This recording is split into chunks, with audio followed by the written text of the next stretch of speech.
Volume 1, The Sleeping Force Chapter 6, 3 Goals. Daniel MacDonald, the elderly gatekeeper at the Wilford training ground, had already tuned in his radio before the match began, cranking the volume to the maximum as he settled into his post in a small guardroom to listen intently.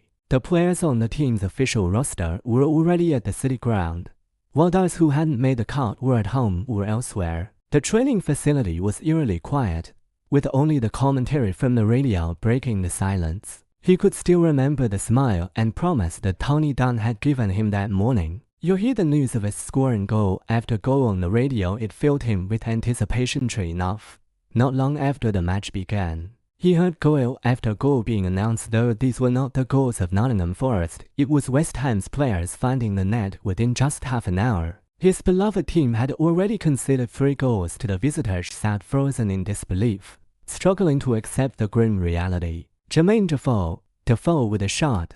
It as in, what a spectacular strike. Defoe receives the ball outside the box. He makes a surge, slits past. Could this be 2-0? Yes. Jermaine Defoe doubles his tally. West Ham lead 2-0. Unbelievable, unbelievable. A stunning volley from outside the box. Joko, just 21 years old. He's England's footballing future. That's West Ham's 3rd goal. They're completely dominating the match, while Forest are left with no chance. 3-0. This match is effectively over. Over, you bastard commentator. What are you talking about? The match has just started. We still have 60 minutes to turn it around. MacDonald had never believed in the capabilities of Tony Dunn more than he did. Now, he believed this man could keep his promise. He clenched his fist and waved it at the radio, as if he was standing in the stands at the city ground, joining the other fans in voicing their discontent toward the visiting team. Since becoming the gatekeeper at the training ground, it had been quite some time since he last attended a match at the city ground. Stadium was nearly drowned out by boos. Tony was all too familiar with the sound of jeering. When he had first opened his eyes to this world 3 days ago, these very jeers had filled his ears. The boos weren't directed at West Ham, but at Nottingham Forest. In one corner at the stadium, a group of West Ham players in their jerseys were huddled together, celebrating their 3rd goal, and their commanding lead in the game. Walker, sitting next to Tony, was clutching his head in frustration. He had organized everything for the match, from the pre-game preparation to the tactics. Tony had trusted him, and he had hoped to repay that trust with a victory. But now, with the first half not even over, the team was being humiliated. Scoreboard flashed 0-3 in blood red digits. The middle finger directed at the coach's boss stood as tall and imposing as the towering trees in the Sherwood Forest to the northeast of Nottingham. The fans' anger wasn't just about the score. It was the performance of the players on the pitch. Tony watched the game from the sideline, keenly aware that, if he were a dedicated Forest fan, he too would be expressing his frustration with foul language and a raised middle finger. He even wondered if the 11 players on the pitch, like him, hadn't slept well the night before. Had they gone out for some late-night debauchery? Those bastards! He furrowed his brow, gnashing his teeth in resentment. What Tony didn't know was that, at that very moment, a camera was zooming in on his face, capturing his expression for the broadcast. The commentator was none other than John Motson, the famous BBC football commentator known for his sharp, passionate delivery. He had just lavished praise on Joko's brilliant goal. West Ham's 3rd of the match. Motson went on to declare, "This match is over, despite Forest's illustrious history. Today they're like helpless worms wriggling under Joko's boots, dreading the next wave of attacks that will come at any moment. Look at this Forest team, look at those red shirts. It's truly heartbreaking." Coach Tony Dunn seems just as dissatisfied with his team as performance. Well, he'd better do something about it.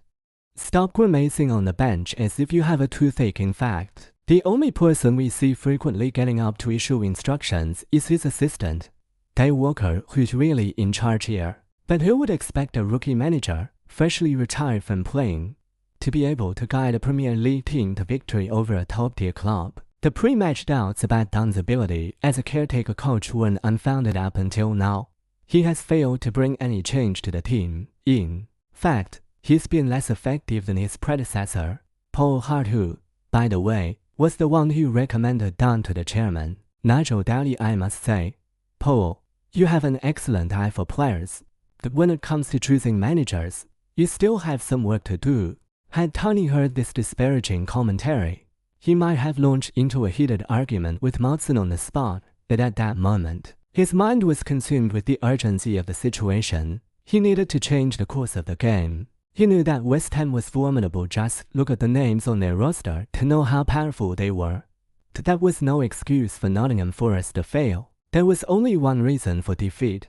They hadn't done inordinate what Stoss turned his head toward him, as though he'd heard something, but didn't quite catch it. "What?" he asked at Northern. Tony shook his head. "Tony, you've got to come up with something. This can't go on." Walker leaned in close to Tony's ear and whispered, "Boyer's made up his mind to sit back and watch. I think he wouldn't mind if we lose this match." "You're right. That old man's probably hoping for it," Tony replied, "but right now, I'm out of ideas." Walker's face fell in disappointment. A manager couldn't afford to feel this helpless when a coach loses control of a situation.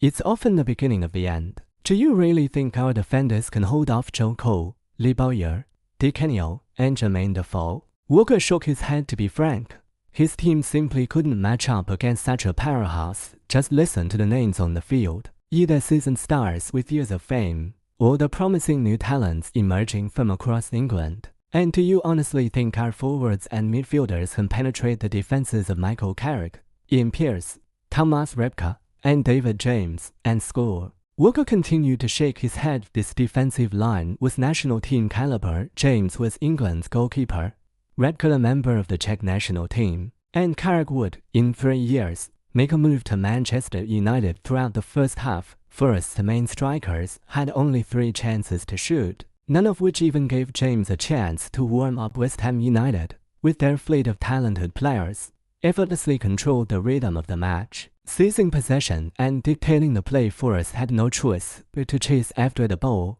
running aimlessly, expending energy and morale. Although West Ham had performed poorly in the Premier League, sitting near the bottom of the table with only 16 points from 21 matches, they were still able to assert their dominance against a team like Forest and vent their frustrations. Just 17 minutes into the match, West Ham took the lead. The lightning-fast young forward Jermaine Defoe breezed past Forest's clumsy defenders, scoring the opening goal. 5 minutes later, Defoe returned, once again using his speed to slip through the defense, doubling his tally. Watching this young prodigy, who would later join the England national team, display his skills on the pitch, Tony felt a strange sense of time overlapping. He knew the heights this young man would reach. What was most disheartening for Tony was the realization that today, facing such a formidable West Ham side, his Forest team had little hope. Yes, West Ham's players passed the ball casually on the pitch. Joe Cole even treated the sparse away supporters to a display of heel passes and dribbles. The laughter from the West Ham fans and the boos from other stands created a surreal feeling for Tony. Whose home ground is this, really? This situation enraged him. Though he hadn't personally been embarrassed on the field by Joe Cole and the others, he still felt insulted as the manager of this team. The blame for his players' poor performance on the pitch fell squarely on his shoulders. This was no different from being personally humiliated. Michael Dawson, Forest's hardest working player, was powerless to stop the tidal wave of West Ham's attacks. The responsibility for the 3 goals conceded wasn't his alone. It was the team's collective failure. After watching the first 30 minutes of the match, Tony decided that, in the next game, he would hand over the captain's armband to this young man.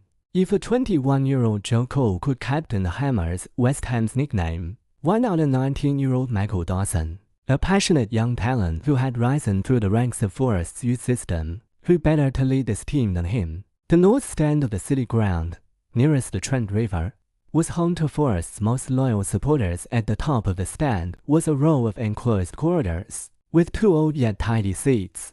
To televisions, that was the club's box compared to the luxurious boxes of major clubs. Forest's box could only be described as meager. In such a dismal match, it was no surprise that no one would sit there to watch the game. Currently, only 2 people occupied the box. They were not seated, but stood, gazing out the large glass windows at the pitch. They were the club's chairman, Nigel Doughty, and his son, Evan Doughty. Evan glanced briefly at the television in the corner before turning his gaze to the field. Is this the team you love? The once glorious Nottingham Forest. His tone was laced with derision, a sharp contrast to the courteous demeanor of Kenny he had seen earlier. He directed these words to his father. To Nigel Daly paid him no mind. Lost in the game, he continued speaking, his head nodding with each word. At halftime, come with me to the locker room. I need you to meet the players. Evan knew his words were once again dismissed by his father. I don't think it's necessary. And now isn't the right time for a meeting, he urged, hoping to dissuade his father from his plan to meet with the players and coaches. But Nigel Daly didn't respond, completely engrossed in the match-driven side. Shoulders slumping, he had no interest in the one-sided match unfolding before him. Bored, he leaned back in his seat, crossed his legs, and sipped the coke provided by the stadium, idly surveying his surroundings. This shabby box, this modest stadium, this low-level competition, and this uninspiring team. He could never understand why his father had such an attachment to this team, why he was willing to invest millions, when he had never even invested that much in his own son. When Evan watched basketball in the NBA, he was first a Chicago Bulls fan, then a Los Angeles Lakers fan, and in the past year, he had even shown interest in the San Antonio Spurs. Despite living in Houston, the only reason for his frequent shifts in allegiance was that his previous team lacked enough star power and championships to him. It was incomprehensible, even absurd, that anyone could love a team without star players. Struggling even in the fifth tier of the league, what pleasure or benefit could they derive from such a team?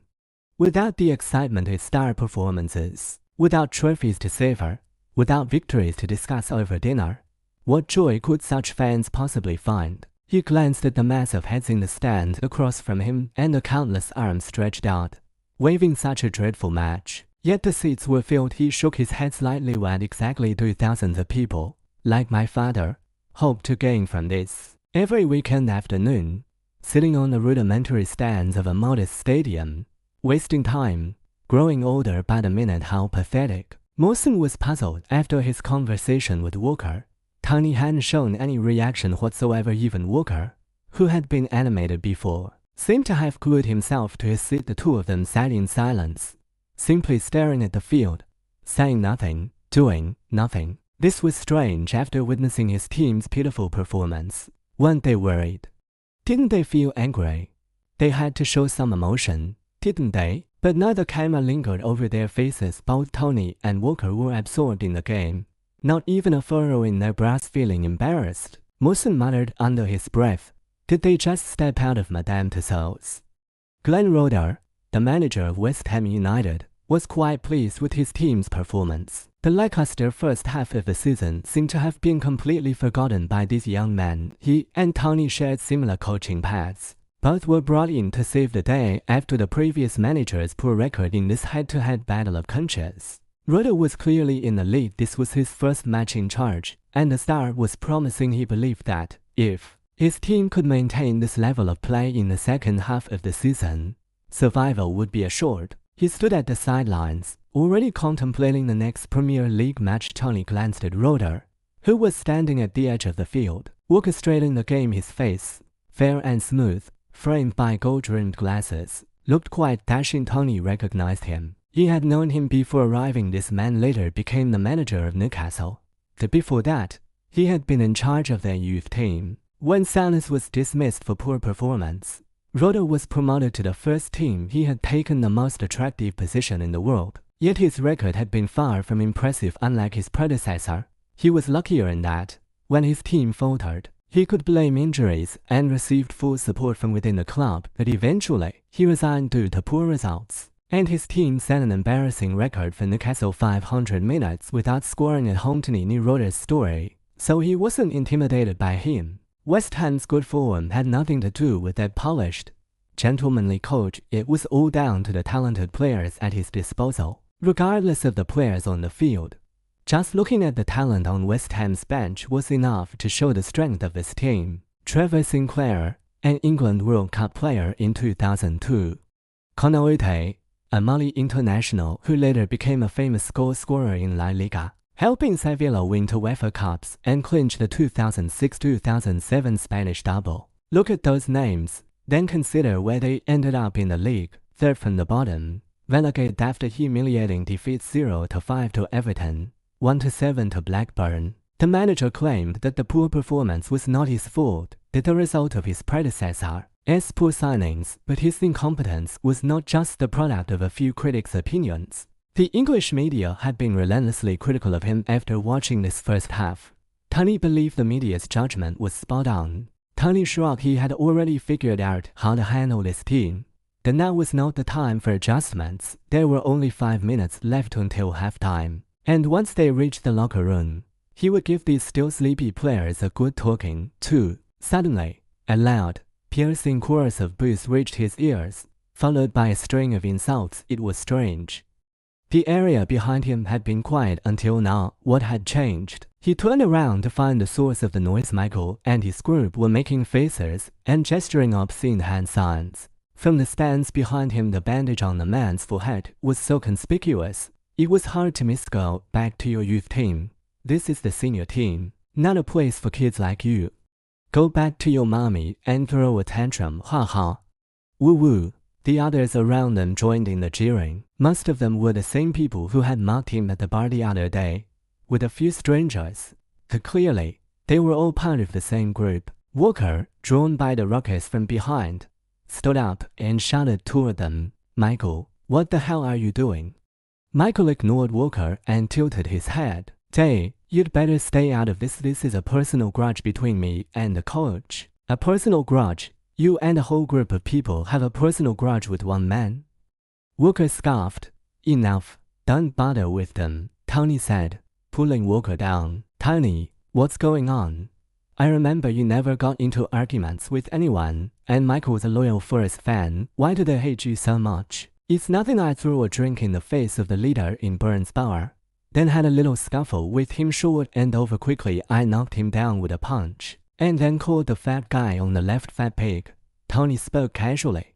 The Walker's mouth fell open, as if he could swallow a football. From what he remembered, Tony had always detested alcohol and cigarettes and never got angry with others, let alone for what had happened.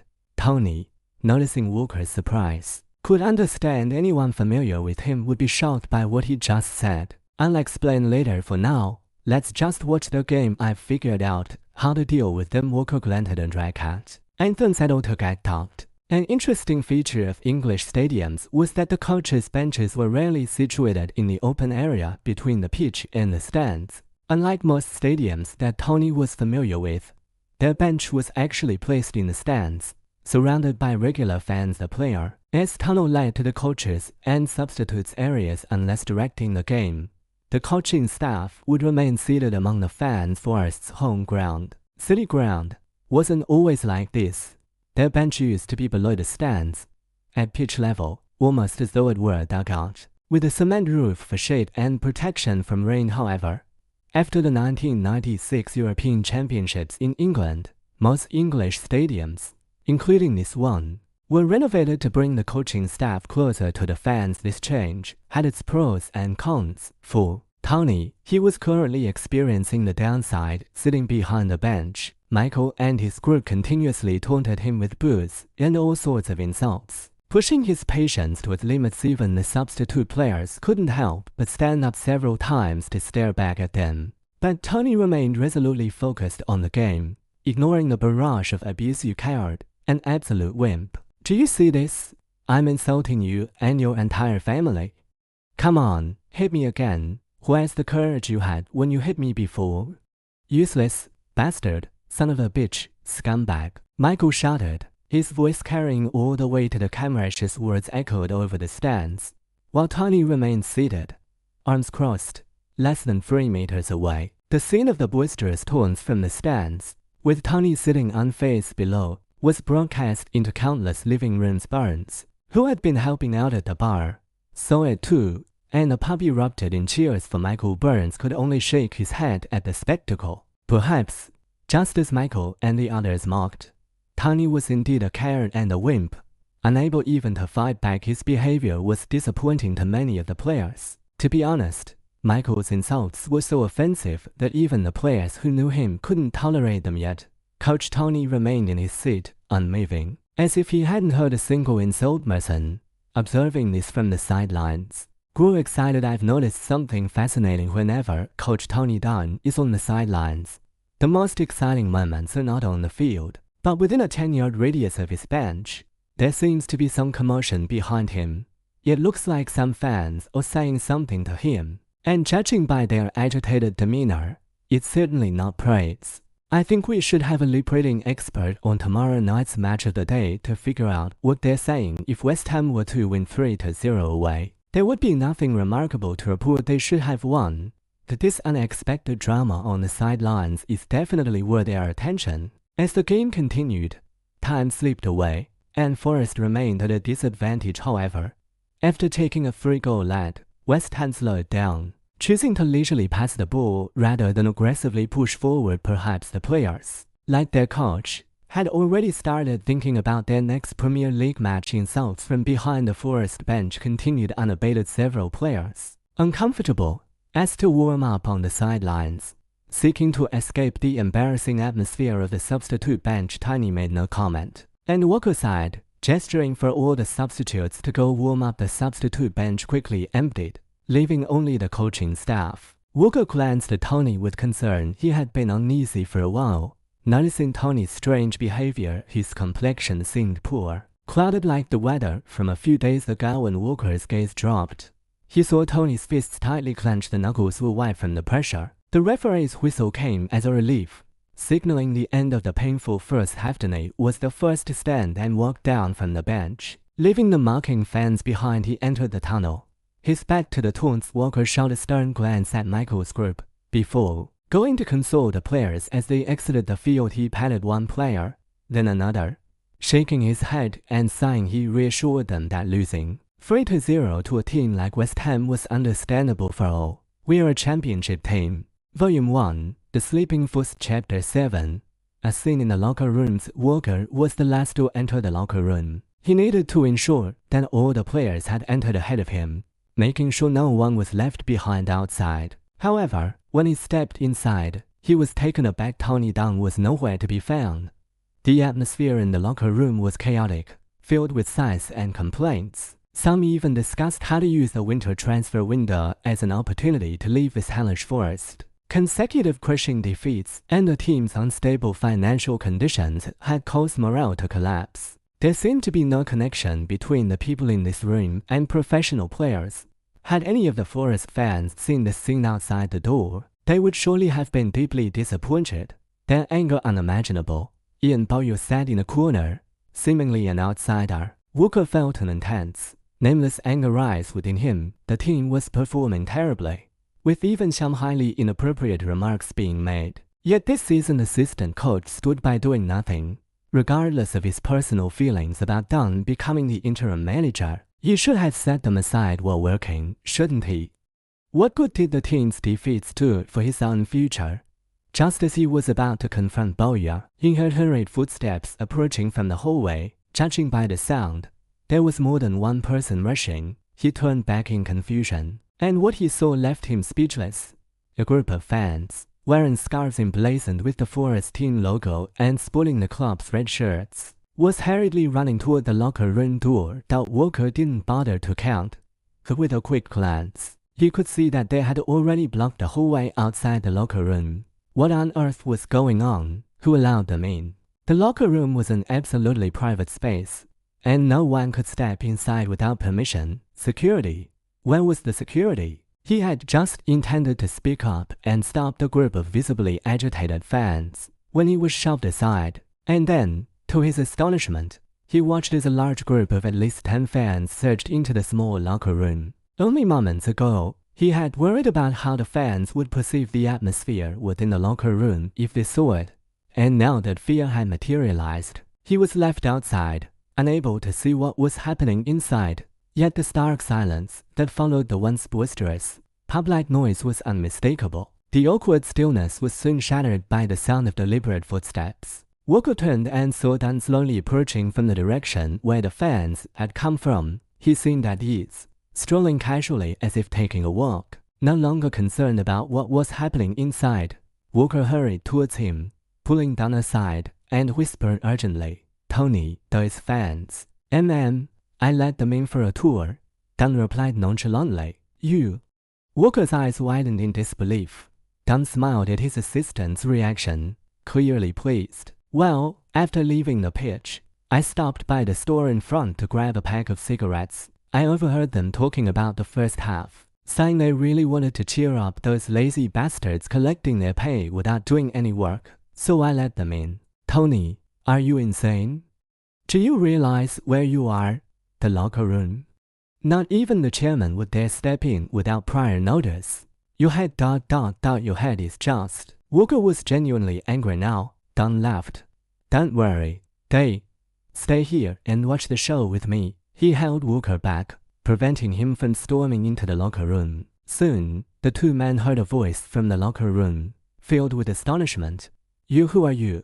How did you get in here? It was old Bowyer, his voice trembling with a mix of surprise and fear.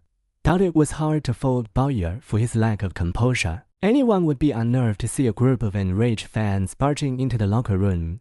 After a brief, uncomfortable silence, the explosion came. The leader of the group, a tall and heavy-set fan, ripped off his Red Forest scarf and violently threw it onto the face of the forward, Jack Lester, who had performed poorly in the first half. We've been cheering our hearts out for you from the stands, and this is how you'll pay us, he shouted, his voice echoing through the room. We pay for tickets, ask for your signatures, analyze you, support you, treat you as the heroes of this city. No matter how bad the results, we never complained. Look at you now. What part of you resembles professional players? Who was it that said they wanted to leave? Well, go now. Nottingham Forest doesn't need such trash. I'll tell you this, we're staying for the second half. We'll watch as you lot get humiliated by the East Londoners. After all, it's not our reputation on the line. Bah! He spat forcefully, then turned and stormed out of the locker room, with the other fans following suit, tearing off their scarves and tossing them on the floor before exiting Dunn. As Dunn watched the group of fans pass by, he still found the energy to greet them. Nice job, guys. Unfortunately, no one responded. Dunn heads down. They walked briskly, wordlessly leaving the corridor. Walker also lowered his head. He had just stepped down from his position as a player, and sometimes found it difficult to separate his roles as assistant coach and former player. The fans' angry accusations that the players hadn't given their all felt as if they were also accusing him of not fulfilling his responsibility as a coach. During his time as a player, he had enjoyed a strong bond with the Forest fans, and even when he had scored an own goal in the FA Cup final, costing the team a loss to Tottenham Hotspur, no one had blamed him. Now, he felt as if those fans were pointing at him, chastising him. You don't deserve to leave Forest. You don't deserve our respect. As he blamed himself, Dunn suddenly slapped him on the back. Come with me. To be honest, by this point, Walker had lost all capacity for rational thought. He simply followed Dunn mechanically into the deathly quiet locker room. What he witnessed next would remain etched in his memory for the rest of his life. Dunn strode into the locker room, scanned the room with a sharp glance, and then his eyes settled on the scarves lying on the floor. Thought it seemed those fans were truly angry. He shrugged inwardly. As the footsteps ceased, every player lifted their gaze. Watching the absent interim coach return, though no one could read his expression, for it was blank. But they all knew that those fans had been deliberately allowed in. Without the coach's permission, no one could enter the locker room. Now, what would the coach say? Many of them still remembered the last match in League One, when they were already 2 goals down before halftime. During the break, the coach had said something, but it was impossible for anyone to recall it. His voice was too soft, drowned out by the cheers, boos, and chants coming from outside. Everyone had watched him scribble on the tactics board. There had been no direction out as a result. They lost 3-0, the same scoreline as the first half today. Dunn didn't speak immediately. He bent down, picked up the discarded scarves from the floor, dusted them off, and handed them to Walker, who stood behind him. Then he looked up at the team: Jack Lester, Malone Haywood, Matthew Louis-John. He said slowly, naming the players who had performed poorly in the first half: Gareth Williams, Eugene Pope, Andy Reid, Darren Ward. I'm going to ask you all a very serious question. Did you go out to visit a brothel together last night? No one could have predicted their coach would ask such a question. They all stared at him, mouths agape, unsure how to respond. "Answer me, yes or no," Dunn suddenly shouted, his voice booming through the locker room. Everyone shrank back, too intimidated to reply. "I've never hated the football rule makers more than I do right now. Thought if the rule allowed for 11 substitutions, I would change all of you right now," Dunn raged, waving his arms, a stark contrast to the gloomy, silent Tony Dunn from before. "Your performance is pure garbage."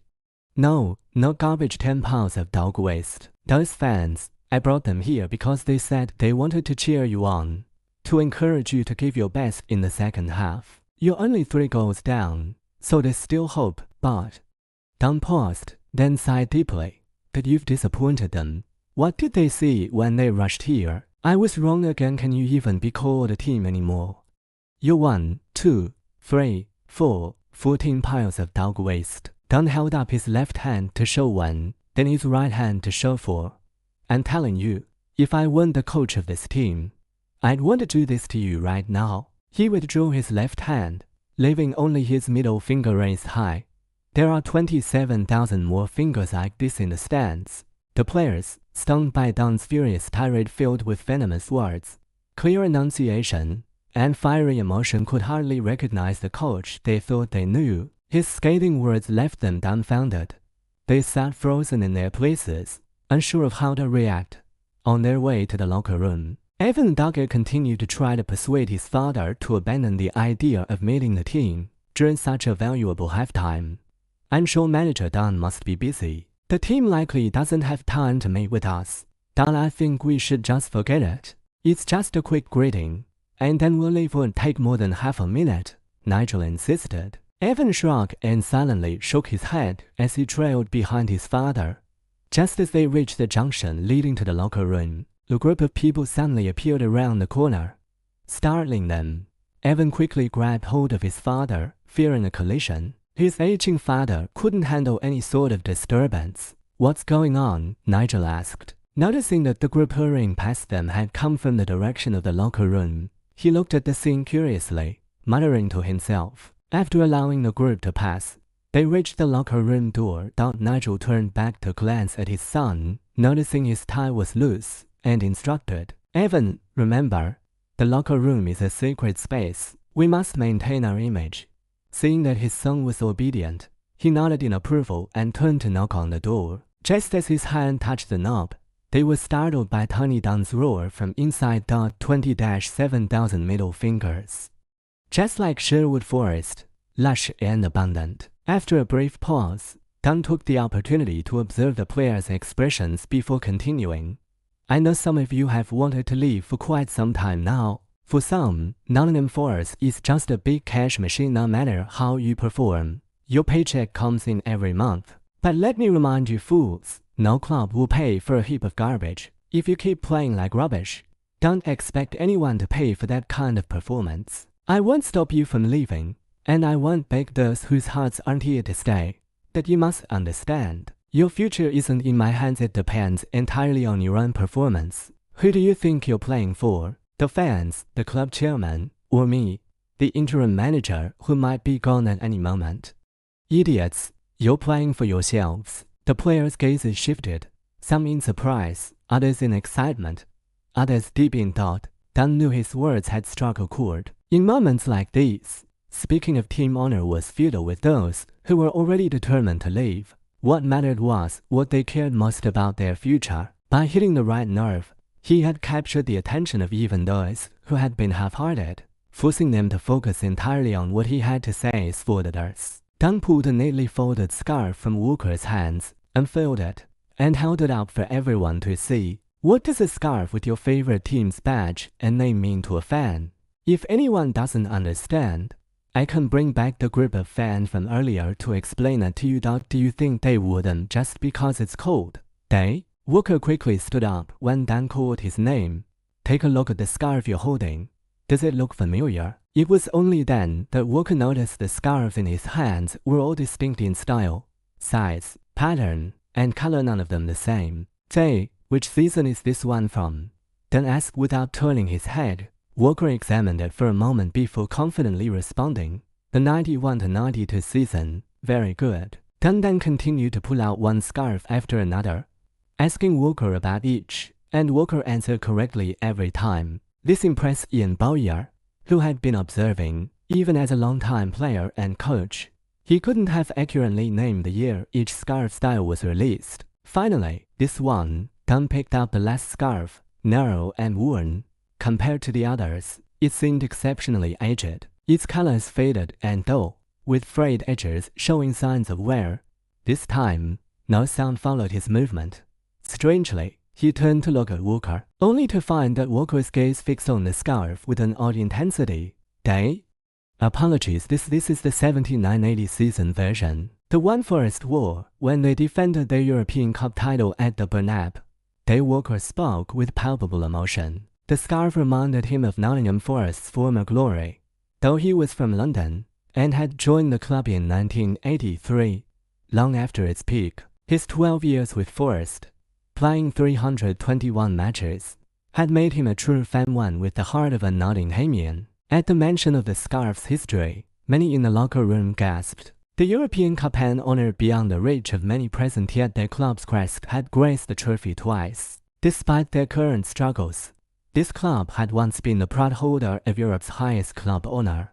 Dunn hadn't expected such a relic to be among the discarded scarves. He couldn't help but wonder which overly excited fan had thrown it away, and whether, once they calmed down, they would regret it. Thought to the casual observer, the scarf was little more than a rag. To the die-hard Forest fans, it was worth its weight in gold. Dunn found himself mesmerized, as though the history of the club itself echoed through the threads of the worn fabric. The jubilant cheers at the Bernab, the glittering silver trophy bathed in the glow of fireworks, it was the stuff of dreams. Regaining his composure, Dunn looked back at the players. The atmosphere had shifted. Michael Dawson, a true Nottingham Forest native, had long known the club's illustrious past. Upon seeing the scarf, he was visibly overcome. He jumped to his feet. Boss, what is it? Dunn didn't understand what Dawson was asking for. Can I touch that scarf? Dawson asked, pointing to the one Dunn held. Dunn handed it over. Dawson took it reverently with both hands, lifting it above his head, as though holding the European Cup itself. The bright white lights reflected off the scarf, casting a glow in his eyes. But he didn't look away. With a quiver in his voice, he murmured to himself, "When I was 4, I came to the city ground with my father. I learned how to hold the scarf like this and shout 'Forest, Forest,' dreaming that one day I'd play for Forest and win for the thousands of people in the stands like my father." A deep silence enveloped the locker room. Every eye was fixed on Dawson's hands, holding the scarf. Even the two outside pressed their ears to listen. When I was little, if I asked my dad to tell me stories, he would always tell me about Forest winning 2 European Cups and going 42 matches unbeaten. I never got tired of hearing it. Every time he spoke of those 2 European Cup finals, he would imitate the commentator's voice, shouting, "Trevor Francis, John Robertson. Forest are the champions, European champions." Dawson sighed. "This scarf is older than I am. But when I was 10, I finally made it into the Forest youth team, and that was the year Forest were relegated." Dawson's heartfelt narrative seemed to awaken something deep within Day Walker.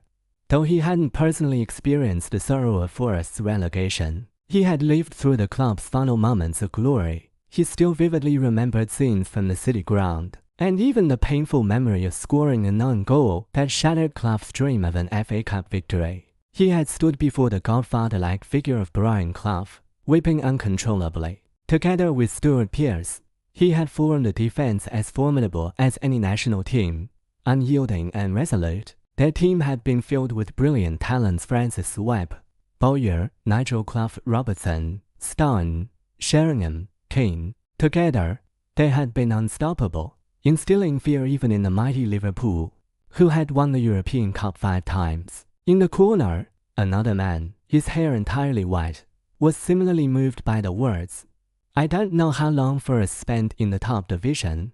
I never counted. Every season before the new one started, they said we shouldn't be in the top flight. We should be in the Premier League. Yet, by the end of the season, we were still there. Many lost faith and left for various reasons. I knew that after this season, some of us would go, and we would bring in a new batch of teammates. Starting a new season, our teammates changed, and so did the coaches. The only constant was that we remained in the top division. I really wanted to play in the Premier League. I believe if given the chance, we could prove we belong there. Dawson's voice grew stronger, his emotion surging. I can't wait for next season or the season after. I want to prove now that we can play in the Premier League. West Ham, aren't they a Premier League team? Playing them should count as playing in the Premier League, right? Let's believe that. If we beat them, we'll prove that we are worthy of the Premier League. I ask you all, help me. Let me play one match in the Premier League. Seeing the youthful glow in the face of this 19-year-old, Dunn suddenly realized how right he had been to make him the captain. Was there anyone more deserving than him? Dunn no longer needed to speak the words he had prepared. This boy was far better at it than the inept actor that Dunn himself felt he was. He raised his arm and spoke louder. Now, I have a way to turn this match around in the second half, but I need those who truly want to play, who truly want to compete, to carry out this plan. I don't need sleepwalking dreamers or cowards who think we've already lost. I need warriors, those who, in the crucial moment, are willing to sacrifice everything for victory. Who among you is willing to be that kind of person? Stand up. A resounding sound filled the locker room as everyone rose to their feet in unison. Dunn smiled. Good, soldiers. The two individuals listening outside the door, Nigel Duggett and his son Evan, stood in silence. Nigel lowered his voice and called out to his son, Evan, I am here, father. You were right, Dad. Now is certainly not the time for us to go in and greet them. Let's go. I'll arrange another time for you to meet those warriors. With that, he turned slowly and began walking back. Evan glanced back at the locker room door before following his father closely. Inside the locker room, Dunn was using the last few minutes of halftime to discuss the tactics for the second half. He no longer had time for self-deprecating or polite exchanges. The break was almost over, with less than 5 minutes remaining. A fact Walker had reminded him of. At that moment, Dunn wasn't concerned with contemplating how his fate had taken such an unexpected turn. Just 4 days ago, he had been an unknown, aimlessly passing time as an ordinary man in China. Now, here he was, standing in a professional football team's locker room, delivering tactics to a group of seasoned players. He quickly sketched West Ham's formation on the tactics board, a setup he had observed from the first half of the match. West Ham's core is their captain, Joe Cole. They have several high-level players and a technically refined team. With excellent coordination, though playing against such a team is difficult, and not impossible to overcome. They play beautiful football. They had significant vulnerabilities. In the first half, they led us 3-0. We're a top-tier team, and they're a division above us. For West Ham, this match is no longer as important as their upcoming Premier League game against Newcastle in round 3. Do you all understand what I'm saying? Dunn looked up, speaking slowly, allowing the players time to absorb his words. He knew that bombarding them with too much information all at once wouldn't do any good. While the players might still be confused, both assistant coaches had already understood. Although the season was only half over, West Ham's survival in the Premier League was already precarious. Staying in the Premier League was far more critical than winning an FA Cup match. With a 3-goal lead, they would inevitably hold back, both tactically and in their player performances. Moreover, they were bound to underestimate their opponents. In contrast, what advantages did Forest have? Though their recent performances had been lackluster, they didn't have to worry about relegation, allowing them to focus all their energy on the second half. Playing with full intensity versus half-hearted effort, there was a world of difference. Indeed, Dunn's next words confirmed their assumptions. West Ham won't be able to maintain the sharp focus and high level of play they had in the first half for the next 45 minutes. We'll use that to catch them off guard. Also, West Ham thrive on intricate passing play. We won't play their game. I want each of you, every single one of you, from forward to goalkeeper, to faithfully execute my tactics. Make your actions rougher, bigger, more aggressive. If Joe Cole gets the ball, close him down with fierce pressure, be ruthless. I don't care if you fail. Just don't do it in our penalty area. Otherwise, do what you must. If we can take out one or two of their players, even better. Remember, be ruthless. This isn't a football match. This is war. Those 50-50 balls, you fight for them. Don't worry about getting hurt. West Ham will surely back off, and that's our chance. To turn this match around, we need to exploit these physical confrontations. When they start fearing us, that's when we'll turn the tide. Let me tell you what West Ham is to us. They're the high and mighty aristocrats, living in luxury, indulging in excess, start and way. We're Robin Hood, the outlaws who topple these nobles. We've got nothing to lose, so we don't fear losing anything. On the other hand, it's them who should fear losing. This is Nottingham, this is Sherwood Forest, our home ground. In the forest, outlaws never return empty-handed. We're just 2 points behind them. Let's take back that point. 2 points, just 1 behind. 4 points, then we win. Dunn clenched his fist and slammed it hard against the tactics board. Volume 1, The Sleeping Force, Chapter 8. In the name of victory. At that moment, the atmosphere in the locker room was so charged with energy that Walker could scarcely bring himself to remind the players they needed to take the field.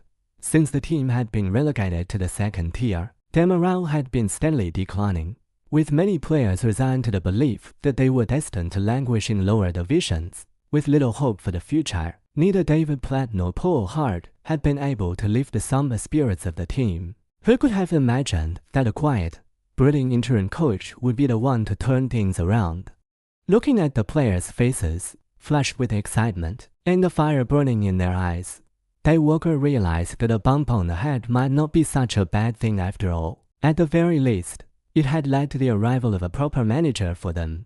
All right, time to get out there. Dunn clapped his hands at the door, urging the players to head out. The first to pass him was Jack Lester, whose disappointing performance in the first half had likely left him frustrated. His head was bowed as he made his way toward the exit, but suddenly, Dunn slapped him on the back. Lift your head. Everyone, lift your heads. Dunn's voice rang out once again through the locker room. We haven't lost yet, so why are you all looking down? Don't let those East Londoners think we're afraid of them. His shout made every player unconsciously straighten up, lifting their chests as they marched out of the locker room. When the last player had exited, Dunn turned to look at Walker, who stood behind him, and a slight smile finally appeared on his tense face. Walker, noticing the beads of sweat on Dunn's forehead, chuckled. Tony, you really put on quite a show. Dunn grinned, his mouth curling into a smile.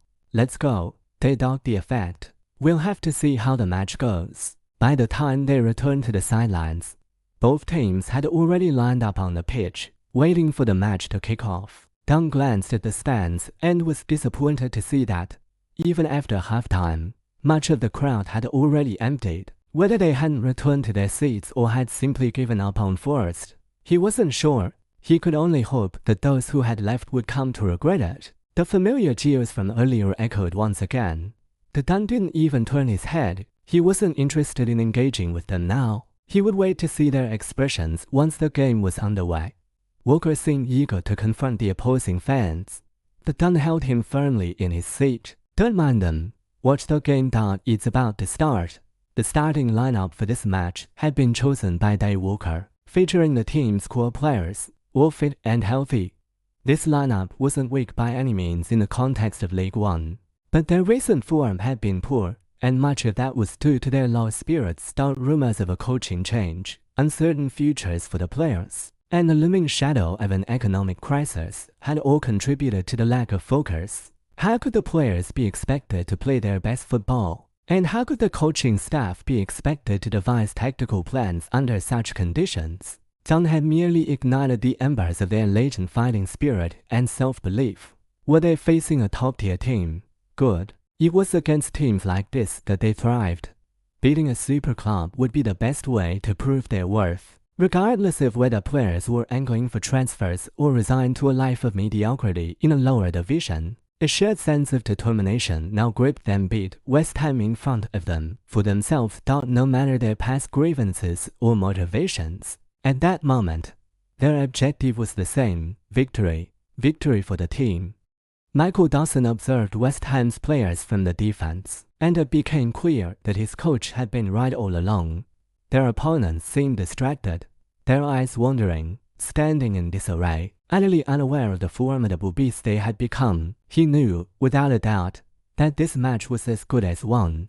With the sound of the referee's whistle, the second half commenced. John Watson, in the broadcast booth, took a sip of water, cleared his throat, and adjusted his microphone, preparing for the match. This is the third round of the 2002-03 FA Cup, where West Ham, playing away, leads Nottingham Forest 3-0 at halftime. What can we expect in the second half? Oh, a foul. Watson had to pause his pre-prepared commentary mid-sentence start as the referee's whistle signaled a restart. It was quickly followed by another whistle, this time for a foul, as Andy Reid found West Ham's captain, Joe Cole. Dunn knew Joe Cole's technical abilities and foresaw the future that lay ahead for him. This young Englishman, with his exquisite technique and flair, had yet to reach the heights people expected. His body, fragile and prone to injury, had hindered his potential dart in modern football, where physicality was paramount. A player with the skill of Maradona and power, but a fragile body stood little chance of achieving greatness. Joe Cole was likely no exception gifted. The physically fragile, let me teach you how to face brutal defenses. Young genius, Dunn thought to himself, if you pass my test, you'll be a world star.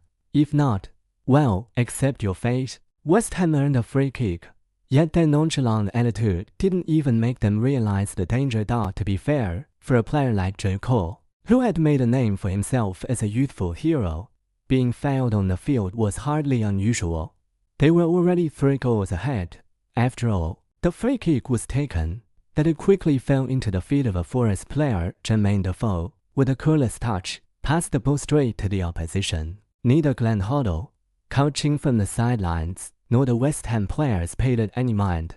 They were convinced victory was already assured. Hoddle, during halftime, had even preemptively congratulated his team, glancing at the young Forest centre-back with the ball. He dismissed him and turned back to discuss the Premier League's upcoming fixture against Newcastle. A much more challenging team. Newcastle was 4th in the league, while they themselves were in the relegation zone. Dunn saw Dawson seize the ball and knew an opportunity had presented itself. West Ham's players were still leisurely strolling across the pitch. Recovering from the previous attack, thought it was time to teach them a lesson. He stood up from the bench and began walking toward the sideline. In the broadcast booth, Watson noticed Dunn's movement. Coach Tony Dunn had stood up and is heading down to the sideline. This is the first time he's appeared on the field today. Could there be something exciting awaiting in the second half for Forest? Though, I do hope he's careful, lest he be knocked down again. Ha ha. Dawson, noticing Dunn on the sideline, cast a glance in his direction. He saw Dunn's right index finger draw a parabola across his chest, a long pass. Indeed, Dawson had already noticed the disarray in West Ham's formation, gaping holes in their defense. Jack Lester was up front, but after his dreamlike first half, could he be trusted? Dawson gritted his teeth and launched the ball forward. Dunn watched as the ball soared into the afternoon sunlight, gleaming as it descended toward the heart of West Ham's defense. And there, waiting for it, was Jack Lester. Dunn clenched his fist. Shoot, James. He shouted. The Leicester was still outside the penalty box. Dunn saw at the West Ham goalkeeper, David James, was standing too far forward. Perhaps he hadn't expected Forest's attack to reach his penalty area so swiftly. Dunn saw it, but did Leicester. This 26-year-old striker from Sheffield was now fixated on the ball. He saw West Ham's Czech defender, Thomas Redke, leap high to intercept the ball, but he misjudged it. The ball was flying toward him, and with a powerful chest control, Leicester took it beautifully. Amid the cheers of the Forest supporters, he seemed to hear a voice shout, "Shoot!" Without hesitating, he fired an audacious volley just outside the penalty box. James, who had been the beneficiary of West Ham's relentless assault in the first half, now found himself the most unfortunate player on the pitch. He hadn't even broken a sweat during the first half and had even boasted about it in the locker room. Now, as he tried to save this shot, he realized that his lack of proper warm-up had left him unprepared. The ball flew past him and nestled into the back of the net. Jack Lester, what a great goal! Watson leapt from his seat. He certainly hadn't expected such a magnificent goal. When Dawson sent that pass, the city ground erupted into ecstatic roars. with every Forest fan leaping from their seats, waving their arms. This was Sherwood Forest, even more magnificent than 27,000 middle fingers. After scoring, Leicester glanced at the ball nestled in the back of the net and then turned toward the sideline. Running toward Dunn, he knew he had to thank someone. That person was Tony Dunn, his coach, who had reignited his passion and confidence. It was Dunn's words, his call to stand tall and face everything head-on, that had driven him. He was sure that the shout of "shoot" had come from Dunn as well. In that moment, the jeering from the sideline vanished. All that could be heard was a single chant: "Forest, Forest, Nottingham Forest." The city ground, which could hold 32,000, had finally reclaimed its identity as the home of Forest. Seizing the moment, Dunn addressed the players celebrating around him. "Look at the stands, this is our home. See that? Those are our fans. Now get back out there and show those Londoners what we're made of." As the jubilant players headed back to the pitch, Dunn returned to the bench. Dave Walker stood up and gave him a high five. "Well done, Tiny." "It wasn't me, it was Leicester and Dawson who did the real work," Dunn humbly responded. "You all did great," Walker said with a grin. After celebrating with Walker, Dunn looked up at the coaches on the opposing bench. He was pleased to see their awkward expressions, trying to celebrate without showing too much joy in his presence. Observing these helpless figures, Dunn couldn't help but smile. Michael, noticing him, scowled and called out, "Don't get too happy just yet. We're still 2 goals behind. If you can turn this around, I'll buy you a drink tonight." Dunn pointed at him and called back loudly, "You said that." "I did. Get ready to pay up then." Dunn turned back to his seat and said to Walker, "Dave, let's head to Burns Bar for a drink tonight, someone's buying." Walker smiled and nodded. The last time Nottingham Forest faced West Ham at home was on September 19, 1998, during Forest's final season in the Premier League. When the match ended in a goalless draw, Mawson began recounting the historical encounters between the two teams, a typical style of English commentary. But then, Mawson's tone shifted, and he began praising Jack Leicester's goal. Jack Leicester's performance in the first half was a bit of a joke, but this goal in the second half is certainly one of the top 3 contenders for this round's FA Cup best goal. I don't know what happened in Forest's locker room during halftime, but it's clear that this Forest team is completely different from the one we saw in the first half. West Ham seems to be reeling. Maybe Tony Dunn said something in the locker room. The Forest players are now full of energy, while West Ham looks completely stunned. The English commentator was right. West Ham was caught off guard.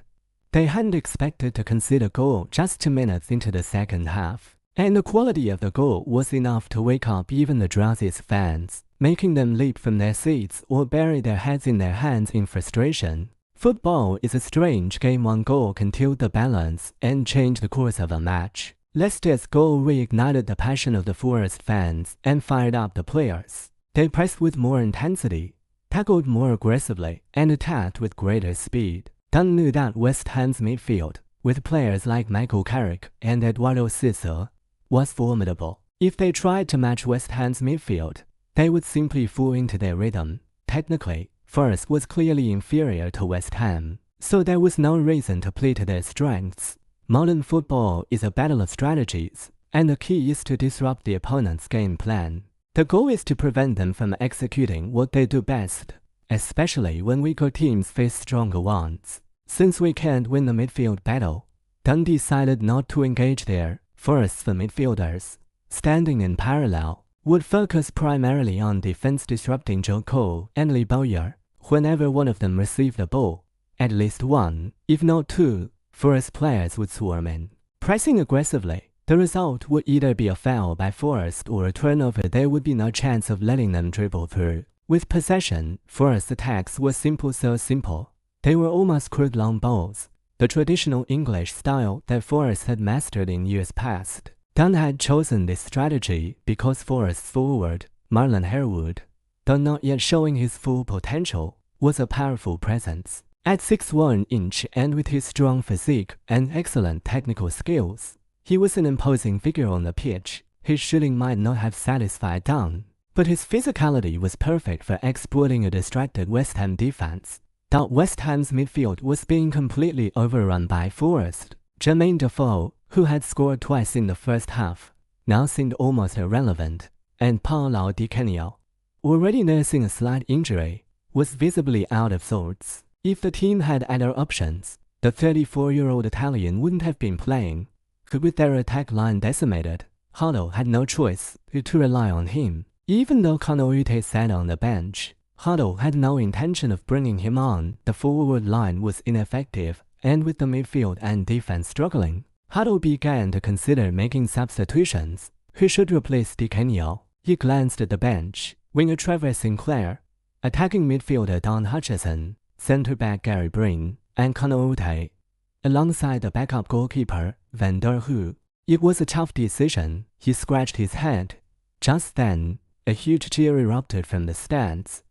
What was happening? He quickly turned to see the action on the field. He watched as Forest's number 18, Marlon Harewood, sprinted past West Ham's defense, and Andy Reid's perfectly timed pass landed at his feet. The offside trap was broken with ease. Who the hell made that mistake?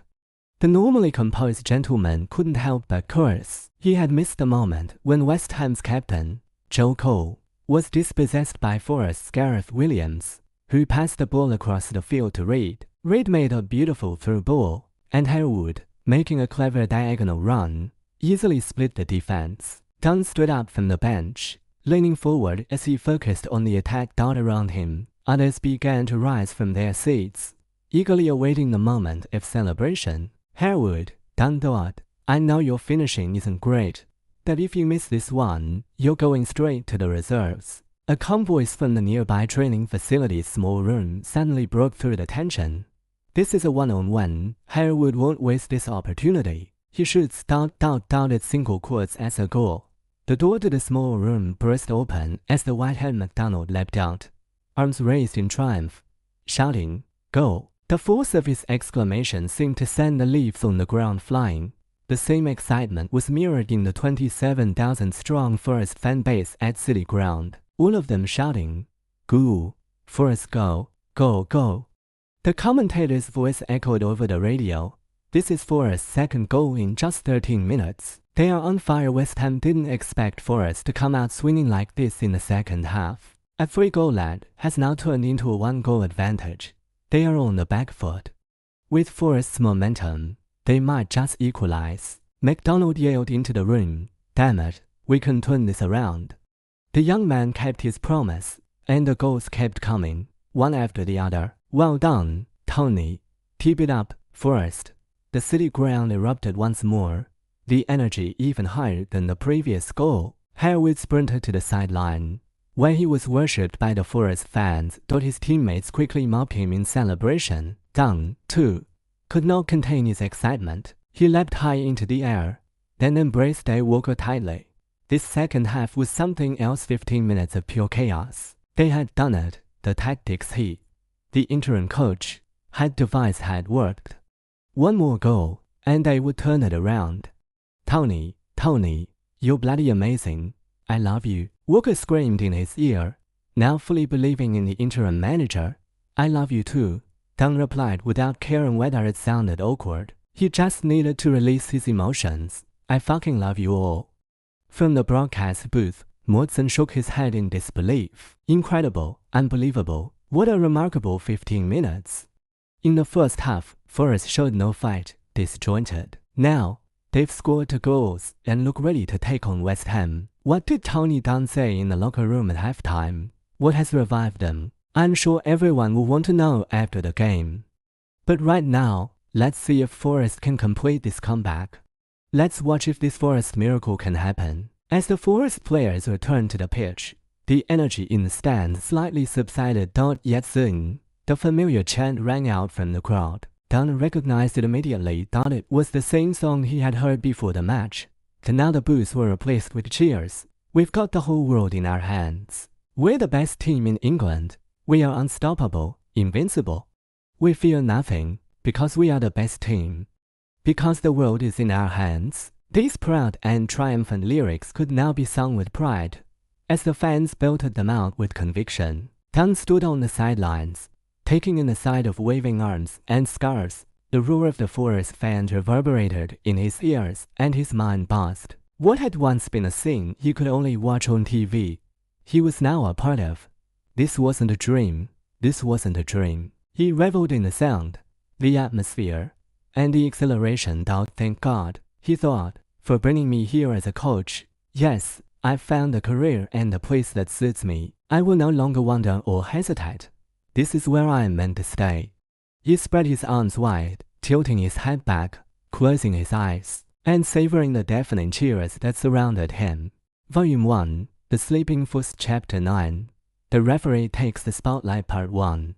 The song "We've Got the Whole World in Our Hands" continued to echo above city ground, and the Forest players once again felt the energy of playing at home. They were surrounded by supporters. Every move they made met with unwavering applause. Yes, it felt just like old times, something they hadn't experienced in quite a while. Come on, more of it. We'll never grow tired of this. In the midst of the fans' chants, Forest launched an onslaught on West Ham's goal. It seemed as though every shot they took was destined for the back of the net, and the sound of James' goal seemed to grow louder with every attack. Glenn Hoddle turned to look at the substitute bench, noticing that Gary Breen, the substitute centre-back, was still sitting there. Damn it.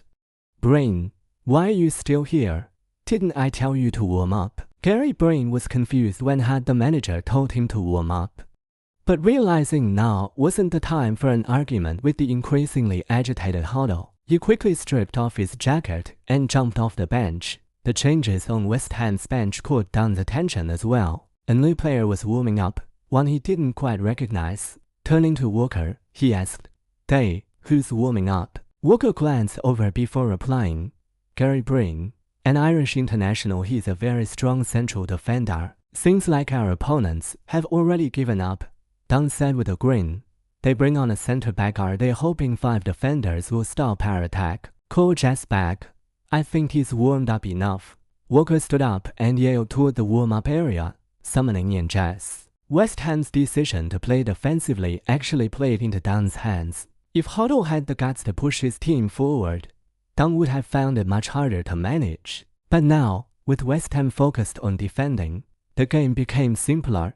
After all, it was just a matter of a packed defense. Dunn knew that, as the game wore on, West Ham's players would go from arrogance to frustration. Their actions would become more erratic. Their fails would increase. And Forest would have plenty of chances for set pieces in their attacking half.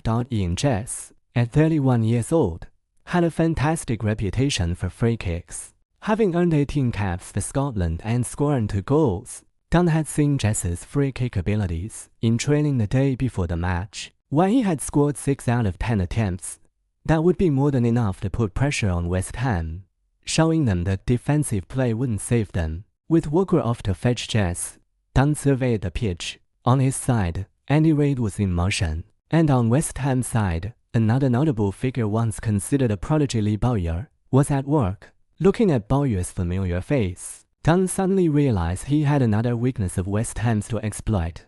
Bowyer had started his career at Charlton and rose to prominence at Leeds United. In the 2001-02 season, Leeds, known as the Youth Brigade, made a stunning run to the Champions League semi-finals. With a team brimming with young talent, Jonathan Woodgate, Harry Kewell, Paul Robinson, Rio Ferdinand, Ian Hart, Alan Smith, Mark Viduka, Danny Mills, Robbie Keane, and Robbie Fowler. At the time, they were all still young stars. However, after Leeds' financial troubles, the team was broken up and many of the players left. Notably, Aaron Lennon, who would later become an England international, was just 14 years old in Leeds' youth team back then. Bowyer had joined West Ham during the winter break, and this was his first match for them. Dunn acknowledged Bowyer's talent.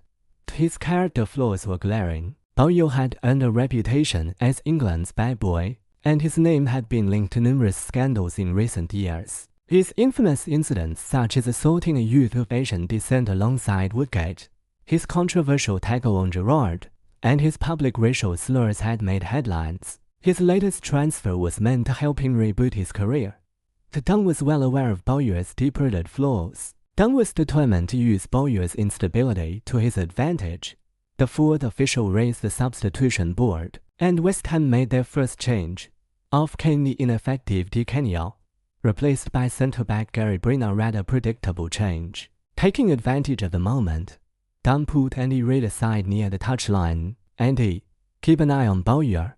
He pointed to the troubled midfielder not far away. "I've been watching him all game, boss." No, I mean take it up a notch. Whenever Bowyer gets the ball, go in close, hustle him, and if necessary, foul him. Just be careful with your timing, don't get sent off."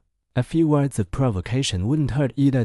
Just get under his skin, make him lose his composure, and then you know what to do. Reid looked at Dunn in surprise. The coach Tony Dunn never allowed us to do this kind of thing before. Before, you were just a kid, a young player. Now, you're a professional, you're an adult. Dunn came up with an excuse. "Do you know what the highest goal of a professional player is?" More goals. "It's victory," Dunn shouted. "A football that can't lead to victory is a failure. Now, in the name of victory, get that piece of garbage Bowyer off the field." He gave Reid a firm shove, sending him onto the pitch. Reid hesitated for a moment, glancing back at Dunn. The coach made a slicing motion across his neck. Reid broke into a cold sweat. Was this really the Tony Dunn he knew? "Don't worry about it, Andy. Victory, victory." Dunn's voice rang out behind him. "All right, boss, I'm on it," Reid called back. Dunn returned to the bench and noticed that Jess was already shedding his jacket. "Jess, go up against Pop and take any free kicks. Knock the ball straight into their net." Dunn punched his fist into his palm. The veteran Jess nodded. "Don't worry, boss, I won't let you down." "I know you won't. Go out there and give them hell." Dunn gave Jess an encouraging pat before sending him to the sideline. The fourth official raised the substitution board again.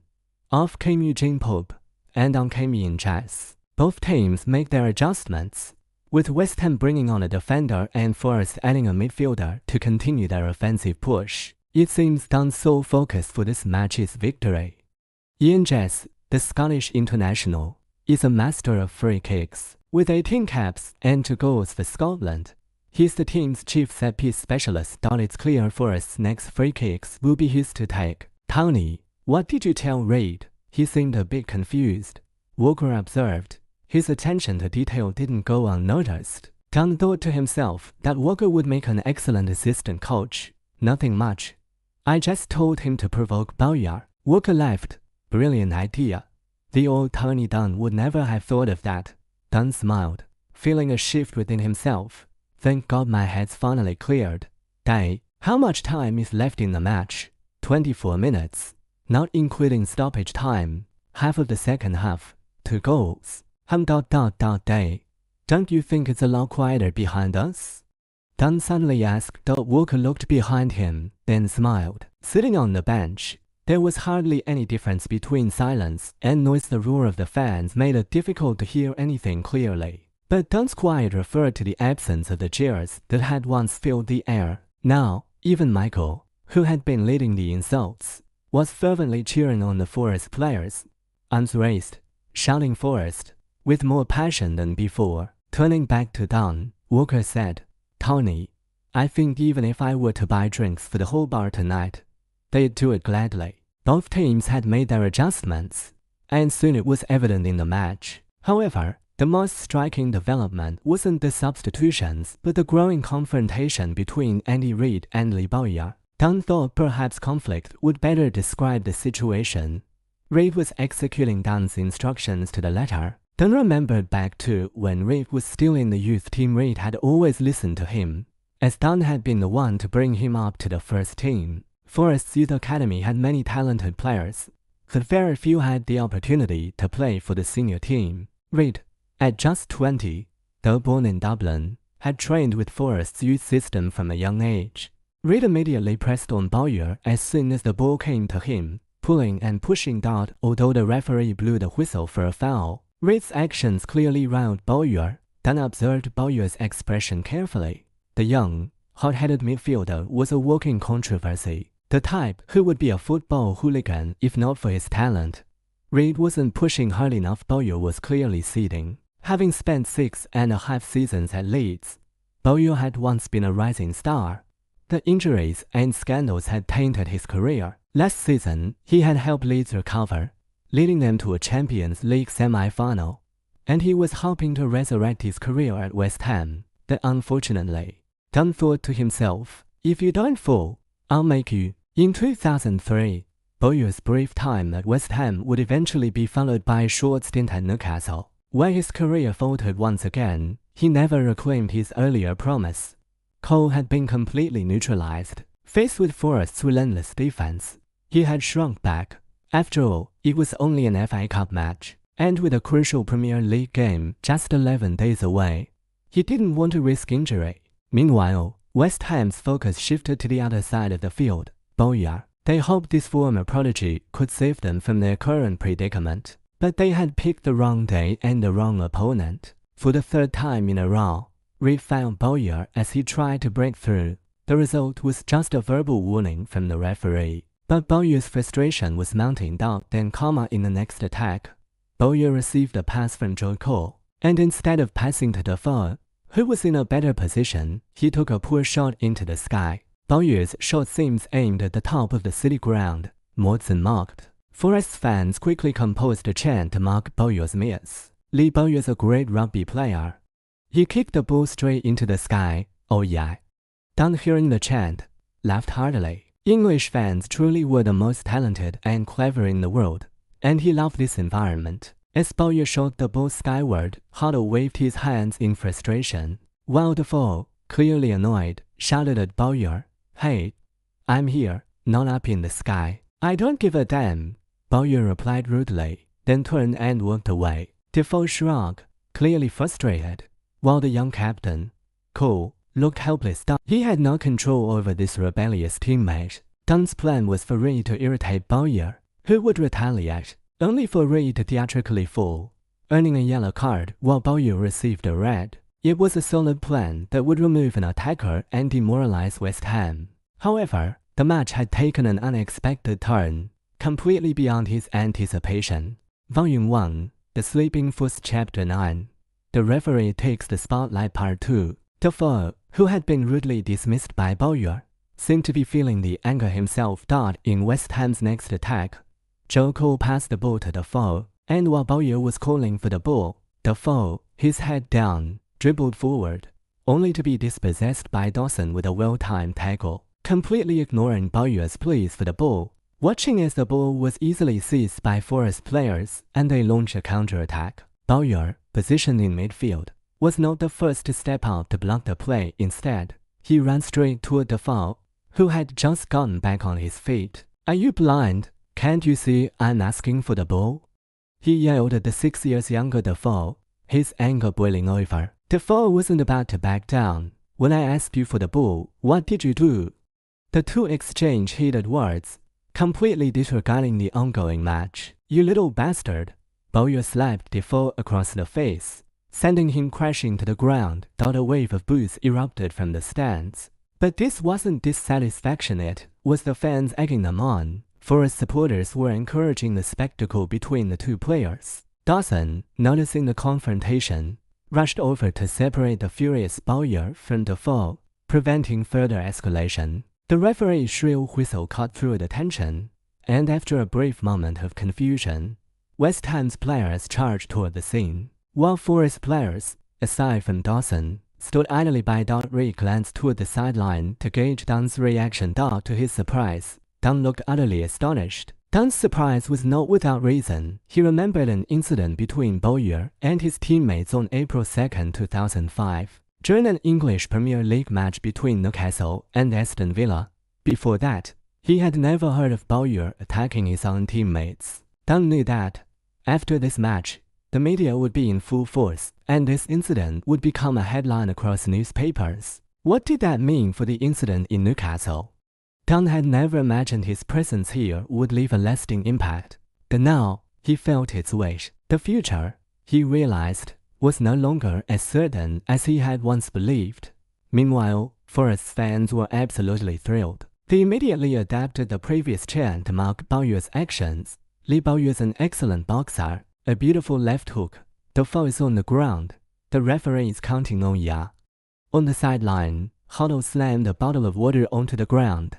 That damn idiot. With the team already in a precarious situation, Losing another player would make things even more difficult. Mortson's sharp voice rang out from the commentary booth. Bowyer strikes with a punch, and it's a beautiful knockout of Toffol. But it seems he's forgotten this is a football match, not a boxing ring. The detestable Bowyer is back, completely oblivious to the current situation. West Ham will pay dearly for this. They'll definitely be a man down. This is truly an unbelievable moment. I've never seen a player attack his own teammate during a match before. Lee Bowyer has made history. This punch will be forever remembered. Dunn quickly shook off his fears about the future. He stood and walked to the sideline, giving Reid, the invisible hero responsible for the altercation, a thumbs up. Then he signaled for the team to press forward. With Cole neutralized and Bowyer gone, West Ham's midfield was no longer a threat. Although Defoe had been a victim in the altercation, he wouldn't face any punishment. But his mindset and form would surely be affected. If Huddle was smart, Defoe wouldn't last much longer on the field. West Ham's attack had lost all potency. The remainder of the game would depend on how Forest could chip away at the deficit. One goal at a time, the referee issued Bowyer a red card without hesitation, and the stands erupted in a mixture of cheers and boos. Bowyer, his face contorted in anger, stormed off the pitch, ignoring his teammates. Huddle, equally displeased with Bowyer's actions, stood on the sideline, allowing Bowyer to pass by and walk down the empty tunnel. At that moment, Bowyer, recently transferred from Leeds United, was alone. Defoe was helped off the pitch by the team's medical staff for treatment, while the referee indicated for both teams to contest the ball in midfield. The match was essentially decided. The Dunn stayed on the sideline, arms crossed, waiting to celebrate a goal at any moment. He was confident that victory was within reach for his team, as everything had unfolded according to his plan in the second half. He didn't expect any surprises now. With West Ham a man down, they were forced to retreat completely. The Forest players, now playing with renewed vigor, were becoming increasingly difficult for West Ham to handle. At times, West Ham could only resort to fouls to stop the relentless Forest onslaught. This was an ideal opportunity for Chess, who had come on as a substitute in the second half, to showcase his skills. Two direct free kicks from him were expertly executed, one rattling the crossbar and the other narrowly saved by James, who was visibly struggling. Watching these set pieces unfold, Dunn couldn't help but bury his head in his hands, letting out a deep sigh. Thought it was almost there, so close, just like in the movie Big Shot, where Fabian's line came to mind. Just a little more. Just a little more. As the game reached the 80th minute, Forest finally earned a chance to secure a last-minute winner. Reid made a breakthrough down the wing, delivering a cross that was deflected out for a corner by Gary Breen, who had come on in the second half. Forest earned a corner kick. With Jess on the field, free kicks were always his domain. He placed the ball at the corner flag, then took several steps back, positioning himself against the advertising boards.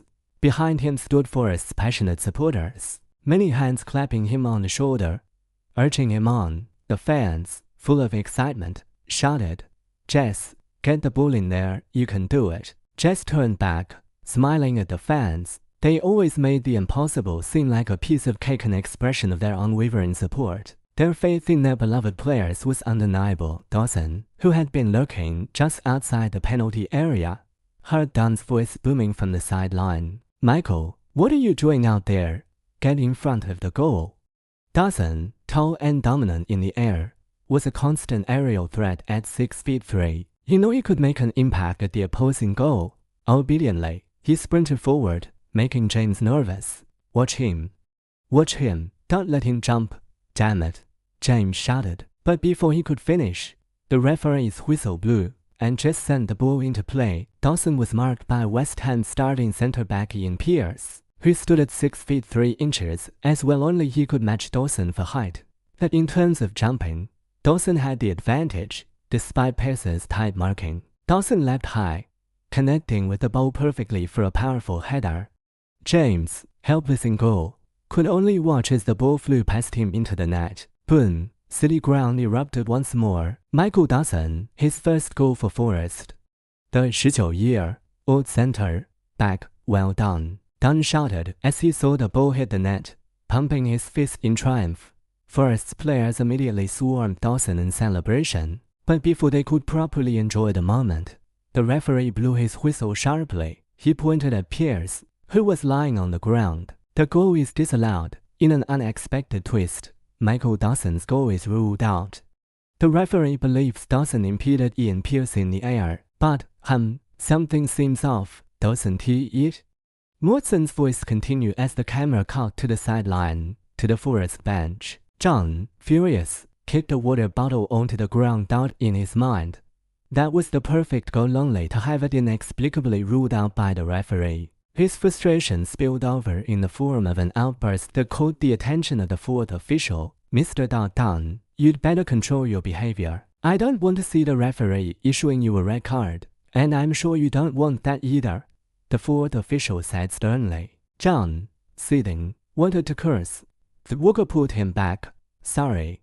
I promise it won't happen again. Walker apologized, pulling Dunn away and guiding him back to the bench. Let me go, That damn referee is just trying to balance things out. Dunn struggled to break free, still furious. Shut up, Tony. Do you want to lose the most important person? The match isn't over yet. We still have a chance. Walker snapped, looking dead serious. John, taken aback, stood up straighter, scratching his head. You're right, I almost messed things up, Dunn. Thanks for the reminder. He turned back to the sideline, shouting to his team, Don't let it get to you. Keep pressing forward. We still have a chance. And finally, unable to hold back his frustration, he added, Damn them. The fourth official glanced at him, but chose not to take further action. Michael Dawson looks a bit down, thought his first goal for Forest has just vanished. But he's a good kid and immensely talented centre-back. I believe in time, he will become a star in England's defense, Watson predicted. Though for now, it offered no comfort to the young man.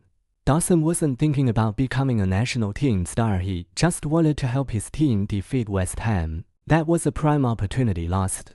Dawson, fists clenched, was certain he hadn't fouled Pierce during the aerial challenge. If Pierce had fallen due to contact with him, it could only mean one thing: Pierce was exaggerating. Damn it, Dawson thought, clenching his fist. Defenders diving as well.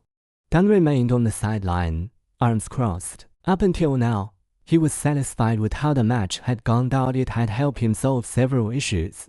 First, his new tactics had been fully implemented and accepted. Second, it had established his authority within the team. And third, it had helped him regain his confidence and direction. If there was one regret, Dunn glanced at the electronic scoreboard on the west stand. There were less than 7 minutes remaining, and the score was still 2-3. Despite dominating the second half, Forest remained a goal behind the Premier League's West Ham.